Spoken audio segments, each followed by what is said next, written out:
हरिद्वार महाकुंभ मेले में दूसरे शाही स्नान को लेकर अखाड़ों के साथ ही सभी मठ मंदिरों के साधु संतों ने स्नान की तैयारियां पूरी कर ली थी।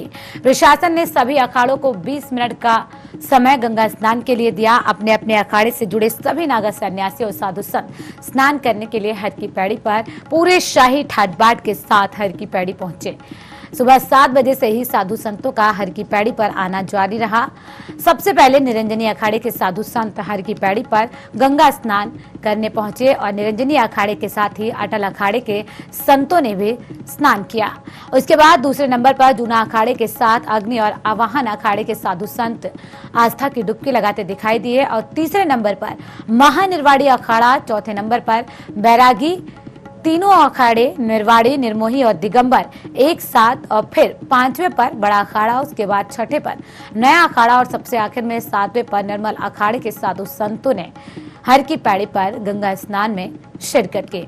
सोमवती अमावस्या पर शाही स्नान पड़ने से संतों में खुशी है। उन्होंने कहा, इस योग से स्नान करने से पितरों को मोक्ष की प्राप्ति होती है।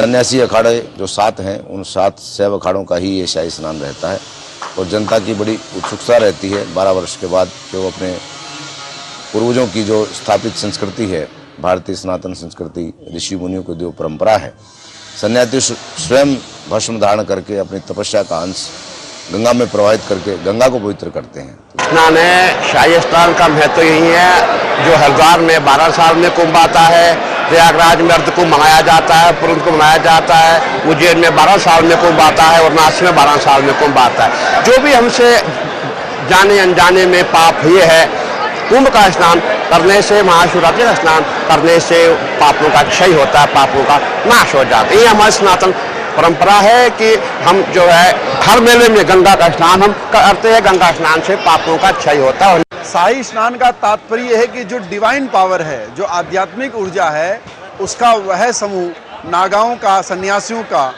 जिसको देखने मात्र से समझ पाप नष्ट हो जाते हैं। 12 वर्षों में लगने वाला ये महाकुंभ पूरे विश्व में इकलौता ऐसा पर्व है जो केवल और केवल आध्यात्मिक ऊर्जा के ऊपर केंद्रित है। पूरा विश्व वसुधैव कुटुंबकम की परंपरा यहाँ दिखता है। 13 तारीख को नव संवत का स्नान और 14 तारीख को बैसाखी के दिन तीसरा शाही स्नान है, जिसमें 13 के 13 अखाड़ों के द्वारा प्रतिभाग लिया जाता है। और क्योंकि ये हाईवे से जाने की वजह से पूरा जो हाईवे है वो सुबह से शाम तक प्रतिबंधित रहता है, 0 जोन के रूप में रहता है और वहां पर किसी भी तरह का गाड़ियों का मूवमेंट पॉसिबल नहीं है। इसीलिए हम लोगों ने जितने भी बाहर के एरिया है वहां अलग अलग पार्किंग प्लेसेस रखी हुई है जहां पर कि वाहन पार्क होंगे।